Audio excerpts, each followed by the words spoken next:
أهلا بكم متابعينا هنا من العاصمة المقدسة مكة المكرمة. نحضر هنا على ملعب مركز مكة الرياضي في بطولة نجومنا التبية السادسة للفئات السنية. معي في هذه اللحظات مساعد مدرب الناشئين في نادي الوحدة السعودي الكابتن محمد غلام. أولا نرحب فيك كابتن محمد. اليوم ما شاء الله يعني أكيد الانطباع جميل بأن نشاهد بطولة تقام لهذه الفئات السنية. ماذا تود أن تقول على اللجنة التي تقيم مثل هذه البطولة وعلى مستوى النسخة السادسة؟ أول شيء بسم الله وشكرا على الاستضافة، وسعدنا الصراحة بإقامة هذه البطولة. نحتاج في مكة بطولات فئات سنية، براعي مناشئين وشباب وأولمبي البطولة هذه، فما قصروا الإخوان المنظمين الصراحة والأكاديميات المشاركة. ونحن طبعا باسم نادي الوحدة مشاركين إن شاء الله بفريق الناشئين والشباب بإذن الله.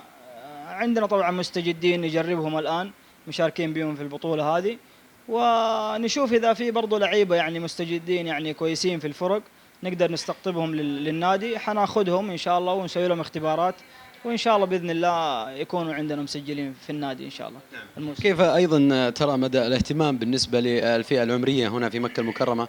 يعني نادي الوحدة واحد من أهم أقطاب هذه العاصمة المقدسة مكة المكرمة.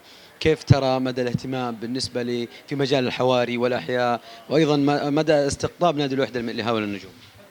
والله نحن الحمد لله حريصين، بالعكس كل الحرص إنه يكون دائما باستمرار يكون في دواري ونقدر نشارك فيها، إما يعني بالفريق أو بالوجود الإداريين والمدربين يعني لاكتشاف المواهب الموجودة. فنتمنى أنه على طول تستمر هذه. هي كانت في السابق مفقودة شوية، الآن بدأ الاهتمام بها كبير، يعني نتمنى الاستمرار عليها. أستاذ كابتن محمد غلام شكرا لك، وأيضا نتمنى لكم دوام التوفيق. نعلم أنكم مشاركين في هذه البطولة، وأيضا نتمنى لفريق الوحدة الموسم القادم التوفيق من خلال الفريق الأول المشارك في دوري جميل. شكرا لكم، إن شاء الله موفقين إن شاء الله، وإن شاء الله ربنا يوفقنا ونحصل مواهب كويسة إن شاء الله تخدم الفئات السنية بإذن الله. يعطيكم العافية.